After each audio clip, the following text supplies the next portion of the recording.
मैंने आपको 2 क्वेश्चन करने को दिए थे स्टडी मटेरियल की एक्सरसाइज के।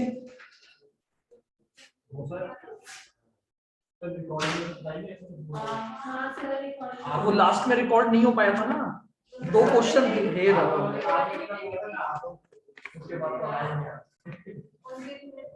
चलिए कोई बात नहीं, निकाल लें अभी आप।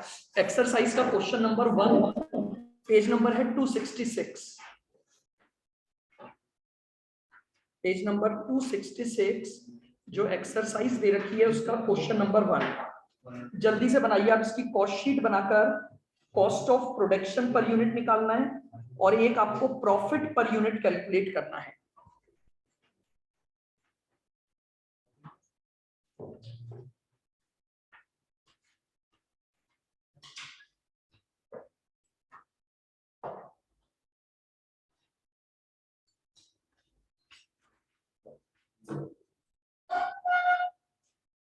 Exercise question number 1। देखो इसने क्या बोला है, the following data relates to a manufacturer of a standard product during the month of March 2015। Raw material दिया हुआ है, वेजेस दी हुई है, मशीन आवर्स वर्क आपको दे रखे हैं, ऑफिस ओवरहेड जो है वो आपके 10% ऑफ वर्क कॉस्ट लगता है, मशीन आर रेट आपकी 4 रुपी पर आर है, सेलिंग ओवरहेड 1.5 पर यूनिट है, आपने यूनिट प्रोड्यूस्ड की है 4000 और यूनिट्स बेची कितनी है आपने 3600। तो अगर 4000 बनाई और 3600 बेची तो इसका मतलब आपके पास 400 यूनिट का क्या बचा होगा, फिनिश गुड्स का क्लोजिंग स्टॉक आपके पास बचा होगा। चलिए कॉस्ट शीट बनाते हैं। सबसे पहले मुझे बताइए रॉ मटेरियल की कॉस्ट कितनी लग रही है आपकी? 80,000। तो 80,000 आ गया। फिर वेजेस 48,000। तो वेजेस आपको दे रखी है 48। किसी भी प्रकार के डायरेक्ट एक्सपेंसेस आपको दे नहीं रखे हैं, तो इसका मतलब इन दोनों का टोटल आपकी क्या आ जाएगी, prime cost. Prime cost. Material plus wages अगर आप जोड़ोगे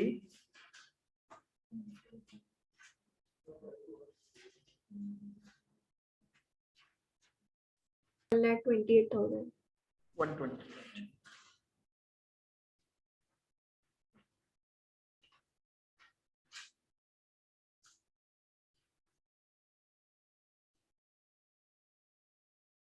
प्राइम कॉस्ट के बाद हम क्या ऐड करते हैं, फैक्ट्री एक्सपेंस। अब आपको क्वेश्चन में क्या दे रखा है, देखिए फैक्ट्री में जो मशीनों ने काम किया वो 8000 आवर्स काम किया है और पर आवर पर 4 रुपए का खर्चा होता है, तो खर्चा निकाल सकते हो। अगर मशीन 1 आवर काम करेगी तो 4 रुपीज का खर्चा आएगा और मशीन ने टोटल काम कितना किया है 8,000। तो फैक्ट्री के एक्सपेंसेस कितने हो जाएंगे आपके 34,000। आवर्स इंटू 4 रुपीज, तो कितना आ गया 32,000। भाई। अगर 1 आवर पर 4 रुपए का खर्चा हो रहा है तो अगर आप 8000 आवर्स काम करोगे तो खर्चा कितना होगा, तो वो मल्टीप्लाई हो जाएगा ना 4 की रेट से पर आवर का खर्चा हो रहा है आपका, यानी अगर मशीन 1 आवर काम करेगी तो 4 रुपए का खर्चा होगा। तो अब मशीन ने अगर 8000 आवर्स काम किया तो खर्चा भी तो इंक्रीज हो जाएगा ना। तो हमने 8000 इंटू 4, ये आपके पास क्या आ जाएगी वर्क कॉस्ट। फैक्ट्री कॉस्ट, या इसी का एक और नाम क्या होता है वर्क्स कॉस्ट।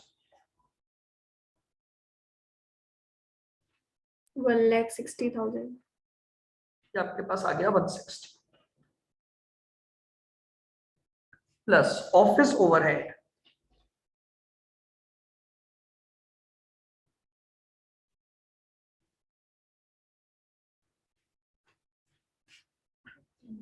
बताइए ऑफिस ओवरहेड कितने दे रखे हैं आपको 10% of work cost. 10% of work cost.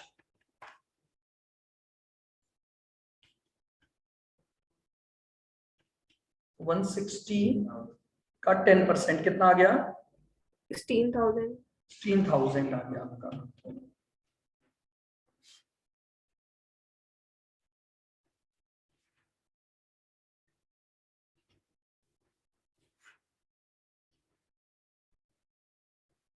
Cost of production कितनी आ गई? 1,76,000. अब देखिए, अगर 1,76,000 का खर्चा हुआ है तो आपकी टोटल यूनिट कितनी बनकर तैयार हुई है? 4,000. तो अगर मैं इसको डिवाइड बाय 4,000 कर दूंगा तो मुझे ये पता लग जाएगा कि मेरी पर यूनिट कॉस्ट क्या आई है। समझ रहे हैं? वापस से सुनना, 176 का खर्चा किया आपने टोटल, तो आपकी टोटल यूनिट कितनी बनकर तैयार हुई है? 4,000। तो अगर 176 डिवाइडेड बाय 4,000 कर दोगे तो आपके पास 44. पर यूनिट की कॉस्ट आ गई 44। ये आपके पास पर यूनिट की कॉस्ट आ गई। क्या कोई ओपनिंग स्टॉक दे रखा है आपको? No sir. लेकिन क्लोजिंग स्टॉक है हमारे पास, तो माइनस कर देंगे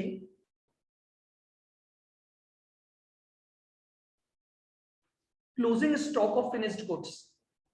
बताइए, 4,000 यूनिट बनाई और 3,600 बेच दी, 3,600 मैंने सेल आउट कर दी, तो मेरे पास अभी भी कितनी यूनिट बची हुई है?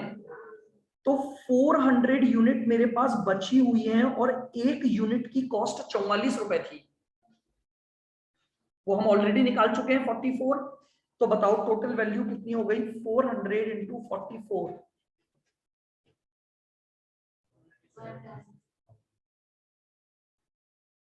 ये आपके पास सीओजीएस आ जाएगा। वो तो सेल्स है, ये तो क्लोजिंग स्टॉक है, तो बिकेंगी तब होगा ना वो तो के पास। ये आ गया 158,400।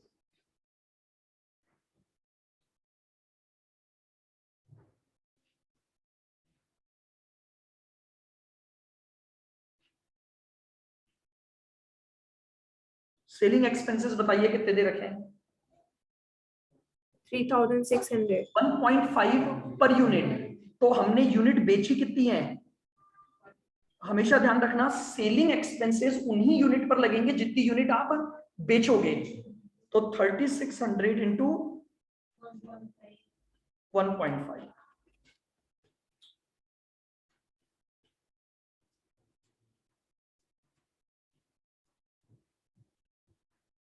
टोटल कॉस्ट बताइए कितनी आ गई?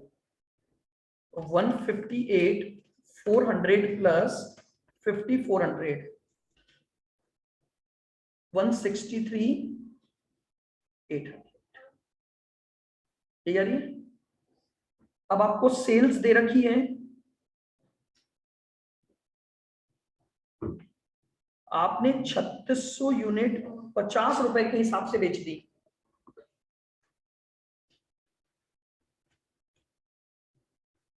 यानी 1,00,000 प्रॉफिट निकाल लीजिए आपका कितना आ गया? 180 माइनस 163,800, 16,200 का आपको प्रॉफिट हो गया। कितनी यूनिट पर हुआ ये प्रॉफिट? 3,600 यूनिट बेची तो उस पर ये प्रॉफिट हुआ, तो पर यूनिट निकाल दो, डिवाइडेड बाय 3,600, 4.5 का आपका प्रॉफिट। अब देख लीजिए आराम से इसको,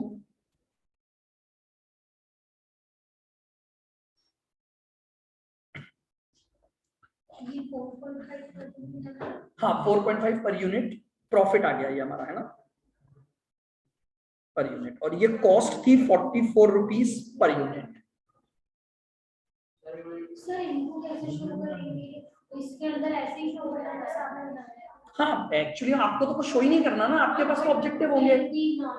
नीचे लिख के भी कर सकते हो अलग से एक लाइन में कि कॉस्ट पर यूनिट हो गया 176 डिवाइड बाय 4,000 और प्रॉफिट पर यूनिट हो गया 16,200 डिवाइडेड बाय 3,600। या साइड में अगर स्पेस है आपके पास तो कहीं पर भी अपन ले सकते हैं वैसे।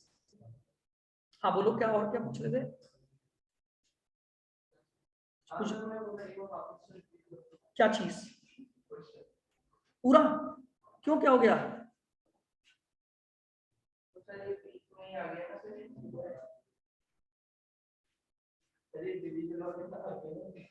क्या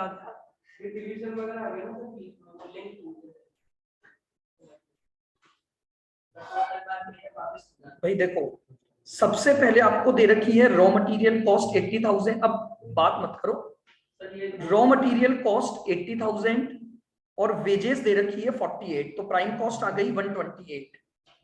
ठीक है, प्राइम कॉस्ट में हमने फैक्ट्री एक्सपेंसेस जोड़े 32,000, रेट आपको दी हुई है क्वेश्चन में 4 रुपी पर आवर की, तो 8,000 आवर्स के खर्चे कितने हो गए हमारे 32,000।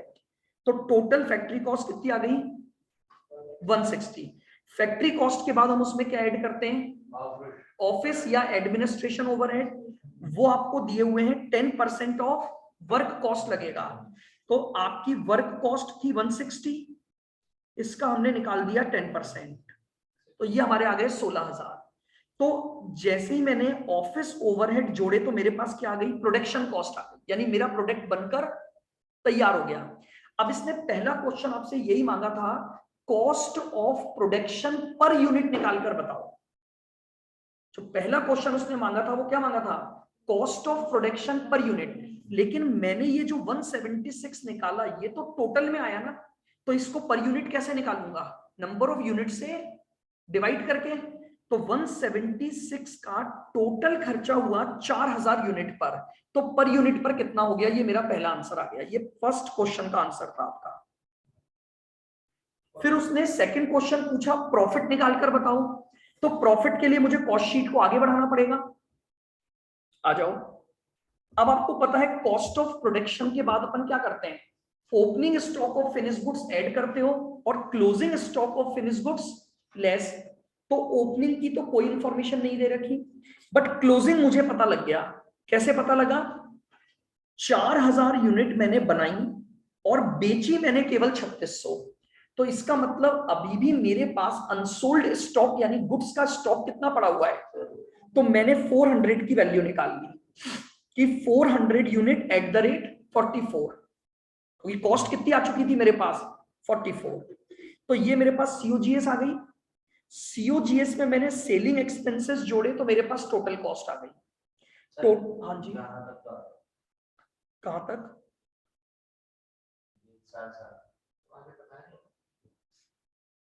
Closing stock of finished goods से वापस बता दो। हाँ तो बस closing stock of finish goods आ गया, वो मैंने लेस कर दिया ना। क्या 400 कैसे आया, आपने यूनिट बनाई कितनी 4,000 और बेची कितनी, तो कितनी आपके पास बची रह गई, 400 का स्टॉक बचा रह गया। लेकिन ये तो यूनिट बची ना, इनकी वैल्यू चाहिए ना मुझे। तो एक यूनिट अगर 44 रुपए की बनती है तो 400 यूनिट कितने की बनी होंगी, तो मैंने 400 इंटू 44 कर दिया। अब सोचो, मैं ये निकाल रहा हूं कि जितनी यूनिट मैंने बेच दी उनकी कॉस्ट, तो अगर मैं क्लोजिंग स्टॉक को माइनस करूंगा 400 यूनिट को, तो मेरे पास क्या आ जाएगा, जो यूनिट बेची उसकी कॉस्ट आ जाएगी मेरे पास। ये लेस कर दिया मैंने, समझ रहे हो, क्योंकि अभी तक बेची नहीं है ना। आप समझो, अगर मान लो इस कॉस्ट को माइनस नहीं करोगे तो जब ये 400 यूनिट बिकेंगी तब कॉस्ट दोबारा तो लिख ही नहीं सकते हम। तो मैंने यहां से इस कॉस्ट को हटा दिया अभी एक बार। तो अब ये जो 158,400 आया, ये जानते हो 3600 यूनिट की कॉस्ट आ गई।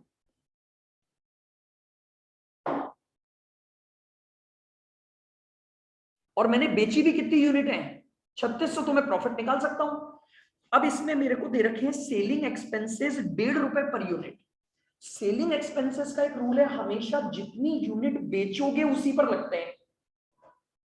तो आप बेच कितनी यूनिट रहे हो,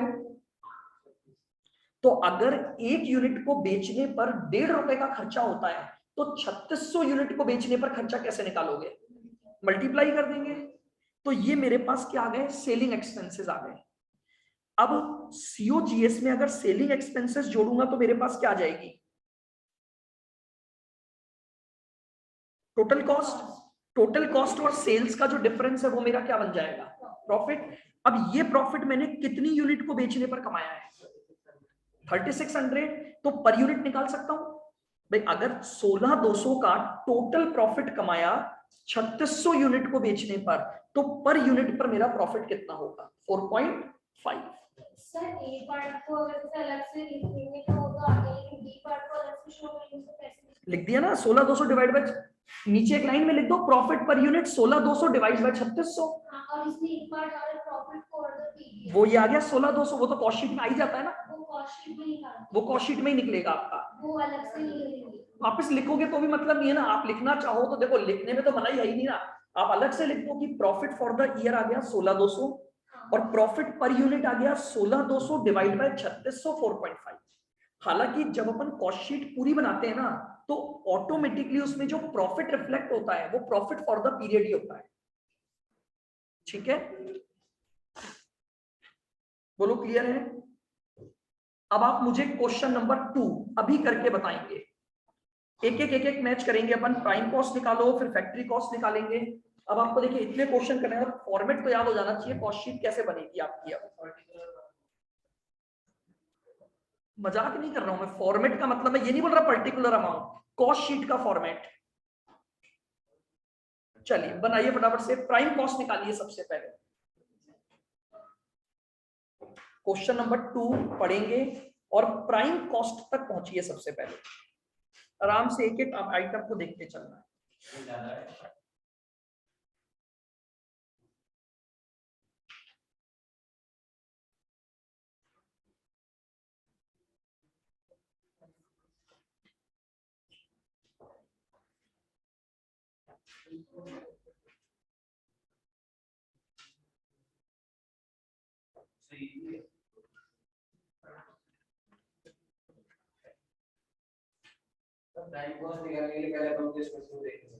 हाँ भाई, प्राइम कॉस्ट किस किस चीज का टोटल होता है बताओ?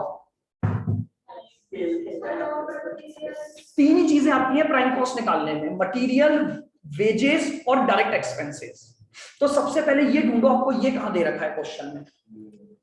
तो देखो स्टार्टिंग में मिलेगा आपको, क्योंकि स्टार्ट वहीं से होता है क्वेश्चन आपका।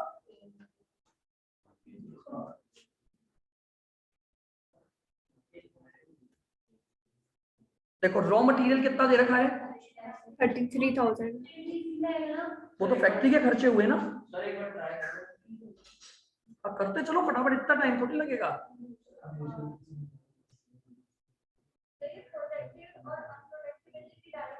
केवल प्रोडक्टिव, प्रोडक्टिव मतलब जो डायरेक्ट है, और अनप्रोडक्टिव वेजेस का मतलब होता है जो प्रोडक्शन से लिंक नहीं है। तो इसका मतलब वो किस में आ गया? फैक्ट्री ओवरहेड का पार्ट हो जाएगा।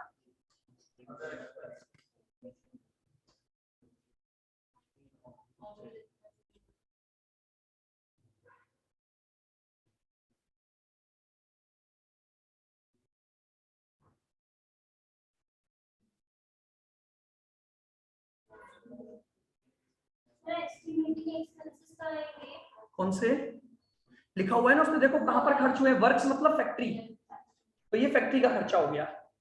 क्योंकि एस्टिमेटिंग खर्चा दोनों जगह हो सकता है, फैक्ट्री में भी और ऑफिस में भी, तो वो समझाएगा वहां पर। देखो हाँ, वर्क्स का मतलब हो गया जहां पर फैक्ट्री आपका प्रोमाइसेस है।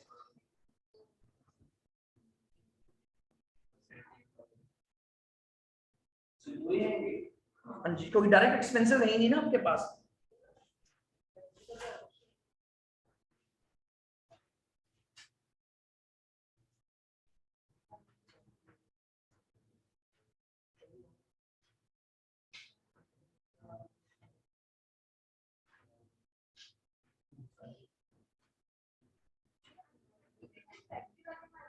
हाँ जी, बेसिकली इनडायरेक्ट वेजेस होती है। इनडायरेक्ट वेजेस का मतलब हो गया कि ये प्रोडक्शन में हेल्प डायरेक्टली नहीं कर रही है। भाई एक तो होता है कि जो लेबर डायरेक्टली प्रोडक्शन करने में अपॉइंट है उनकी वेजेस, तो वो तो प्योरली रिलेटेड टू प्रोडक्शन है। और अनप्रोडक्टिव का मतलब होता है कुछ लेबर ऐसी है जो हेल्पिंग नेचर की है, केवल हेल्प करती है या रिपेयर करने का काम कर रही है, तो वो हमारे फैक्ट्री ओवरहेड का हिस्सा हो जाते हैं। हाँ वो जैसे बिल्कुल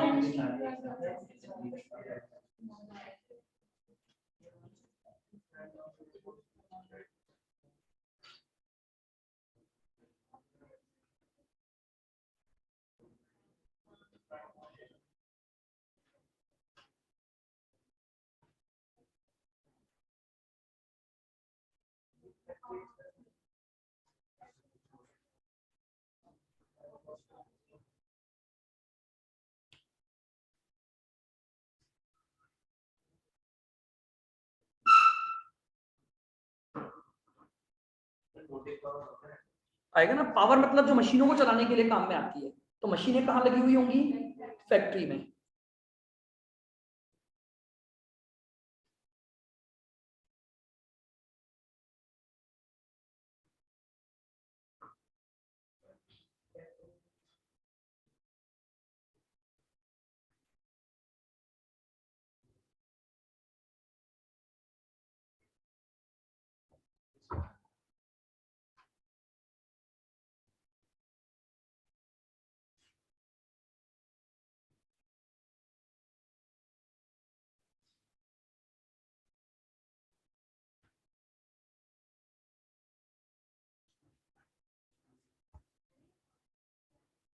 इसका देखना पड़ेगा, इसका हिंदी मीनिंग देखना पड़ेगा, नेट गूगल पे सर्च मारना पड़ेगा क्या टर्म है ये। एक्चुअली मेरे हिसाब से कुछ सर वो एक होता है ना मशीन वो इधर उधर हटा ओवरऑलिंग होता है, वो ओवरऑलिंग वो है उसी प्रकार का, लेकिन अब वो इसका हाँ वो वही हो गया बिल्कुल। कि जैसे अपन क्या करते हैं ना, कि जैसे मान लो फैक्ट्री प्रेमाइसेस बहुत बड़ा है ना।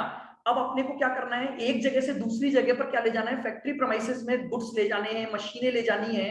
तो उसके लिए हमारा एक ट्रांसपोर्ट सिस्टम होता है। तो उसके द्वारा हम क्या करते हैं, गुड्स जैसे मान लो क्या हुआ, रॉ मटेरियल बहुत हैवी है। अब उस रॉ मटेरियल को मशीनों तक ले जाना है काम करने के लिए। तो फैक्ट्री के अंदर ही जो इनिशियल ट्रांसपोर्टेशन होता है, उन खर्चों को बोलते हैं। हाँ, वर्क्स का मतलब ही फैक्ट्री में लग रहा है ये।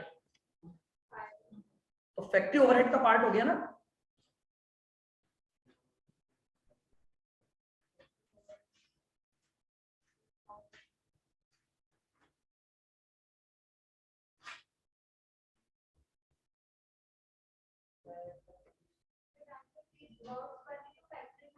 हाँ, वर्क्स वाली फैक्ट्री में आएगी, ऑफिस वाली ऑफिस में आ जाएगी।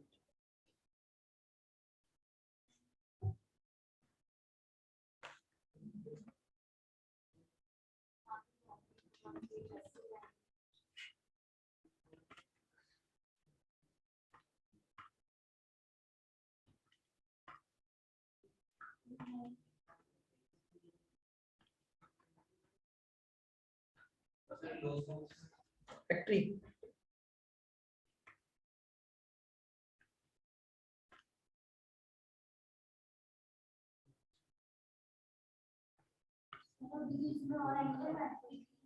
बिल्कुल, फैक्ट्री के तो सारे ही खर्चे आएंगे इसमें।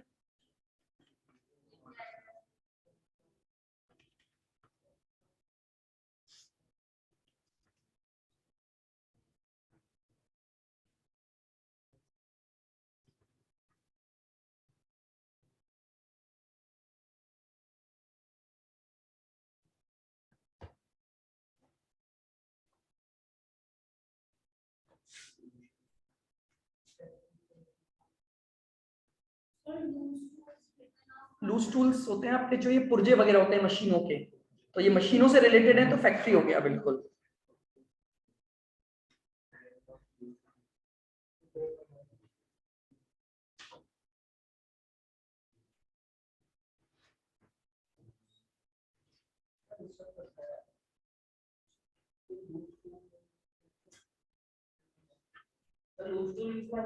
फैक्ट्री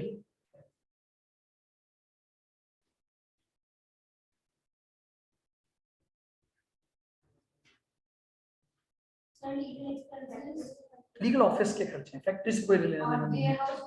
वेयर हाउस, हाँ वेयर हाउस तो उस गोडाउन हो गए, सेलिंग एक्सपेंसेस हो गए ना बेसिकली ये तो। या आप ऑफिस में भी डाल सकते हो। एक्चुअली में क्या होता है, गोडाउन में अपन क्या रख रहे हैं, माल को बेचने से पहले अपन जो भी करेंगे वो कहाँ करेंगे, गोडाउन में रखेंगे सारा। आप इसको ऑफिस में भी ले सकते हो।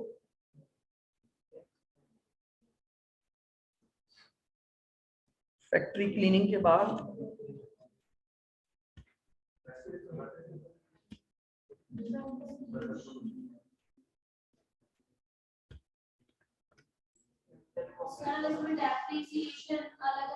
हाँ, तो प्लांट एंड मशीनरी का तो फैक्ट्री में आएगा, ऑफिस का ऑफिस में जाएगा। डिलीवरी वैन्स सेलिंग में डिलीवरी वैन, क्योंकि सेल्स से रिलेटेड हो गई ना।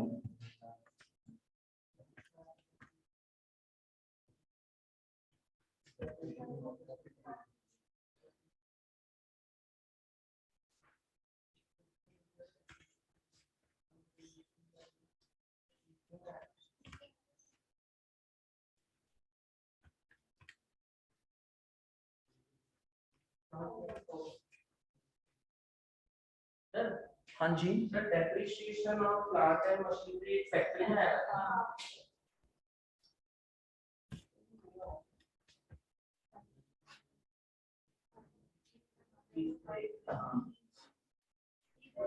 Legal expenses office, selling expenses, क्योंकि वेयर हाउस बेसिकली गोडाउन्स होते हैं जहां पर हम अपने फिनिश्ड प्रोडक्ट को रखते हैं, तो यानी इसका जो रेंट देंगे वो सेलिंग एक्सपेंसेस का पार्ट बनेगा, क्योंकि ऑफिस का पार्ट नहीं है ना। गोडाउन्स में अपन किस लिए माल रखते हैं कि भाई जो माल बनकर तैयार हो गया लेकिन अभी बिक नहीं पाया उसको हमने गोडाउन में रख रखा है, तो वो खर्चा आपका उसमें जाएगा सेलिंग एक्सपेंसेस में। पहले फैक्ट्री कॉस्ट, अच्छा अभी तो फैक्ट्री के चल रहा है ना आपका, फैक्ट्री क्लीनिंग आ गई, फिर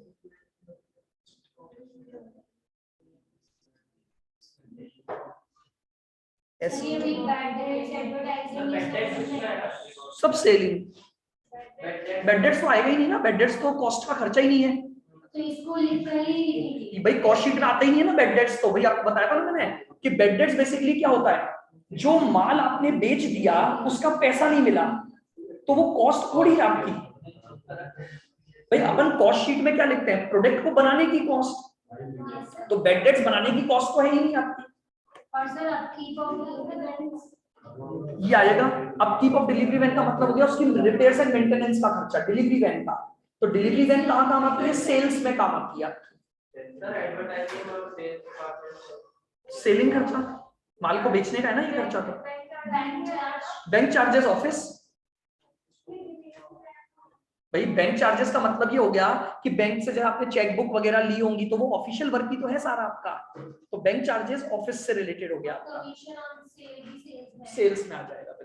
अब निकालो सबसे पहले कि फैक्ट्री कॉस्ट कितनी आती है। सर आपने डेप्रिसिएशन नहीं लिखा। नहीं मैंने तो अभी आगे के लिखे ही नहीं।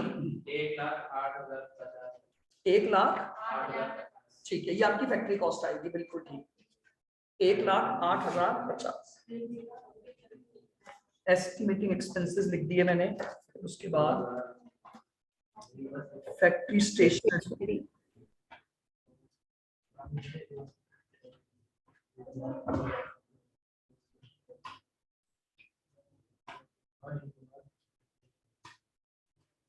फिर लूज टूल्स आ गए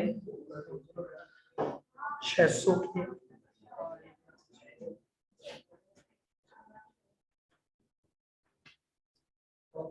वाटर सप्लाई 1200, 1200 आ गया,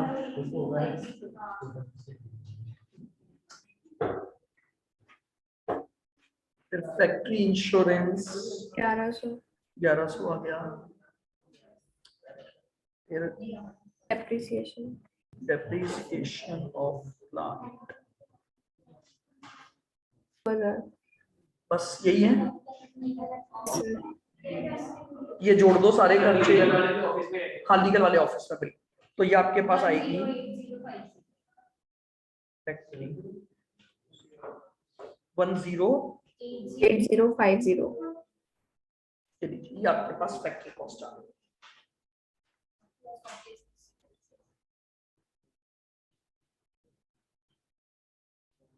अब इसमें हम जोड़ देंगे ऑफिस के खर्चे, तो देखो ऑफिस के खर्चे में सबसे पहले हमारे पास थी, directors fees, sir bank charges office में, हाँ जी, डायरेक्टर्स फीस ऑफिस की आपकी 2000, फिर सन्ड्री ऑफिस एक्सपेंसेस, तो ऑफिस एक्सपेंसेस आपको कितने दे रखे हैं, 100, 200 आ गए आपके पास, फिर है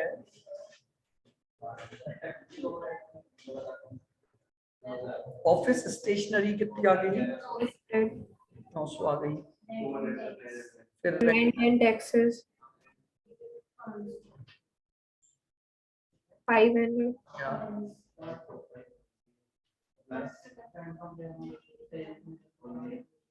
office insurance 500,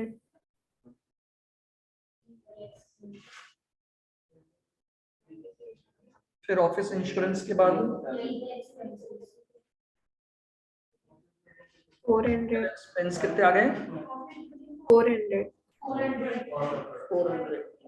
Depreciation of office.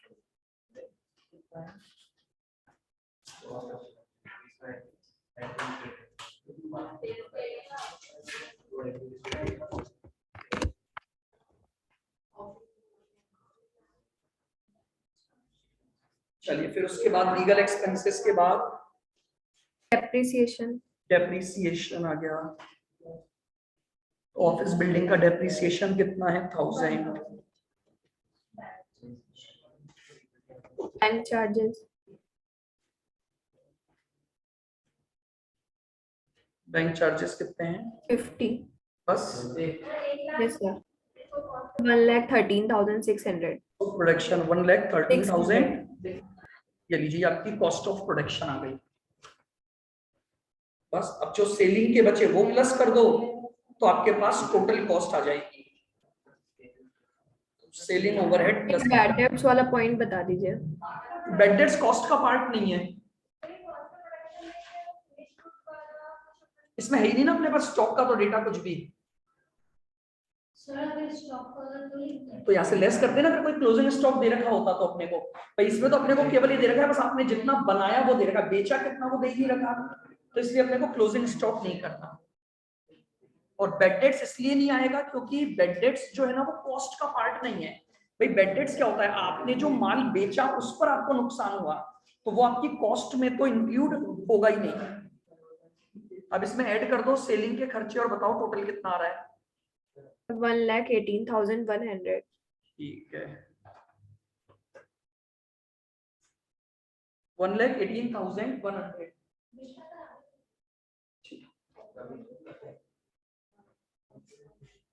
1,18,100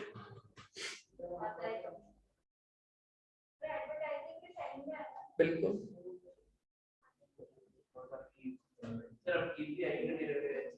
upkeep of delivery van बिल्कुल, क्योंकि डिलीवरी वैन कहाँ काम में आ रही है, माल को बेचने को लेकर।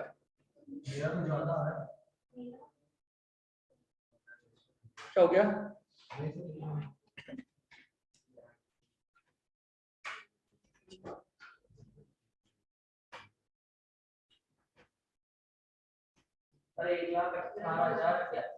बिल्कुल ठीक है, ये टोटल कॉस्ट आ गई। अब आपको नीचे दे रखा है आपने प्रोडक्शन कितना किया तो पर यूनिट की कॉस्ट निकाल लो।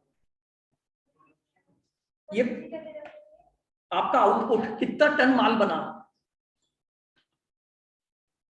प्रोडक्ट कितना बना, कितनी नंबर ऑफ यूनिट्स बनी, तो कॉस्ट पर यूनिट निकल जाएगी ना इससे। 1000 नहीं, 14775, 7.99. तो 8 रुपीज के अप्रोक्स आ गया आपका। भाई आपका टोटल तो 8 हो गया ना, हाँ, डिवाइडेड बाय 147 के नीचे।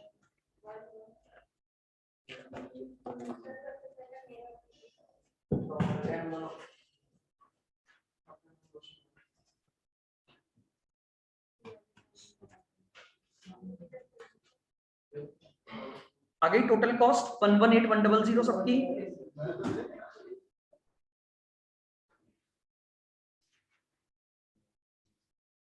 अब अगर आपको पर यूनिट निकालनी है तो इसको डिवाइड कर दोगे 14775 से तो पर यूनिट आ जाएगी।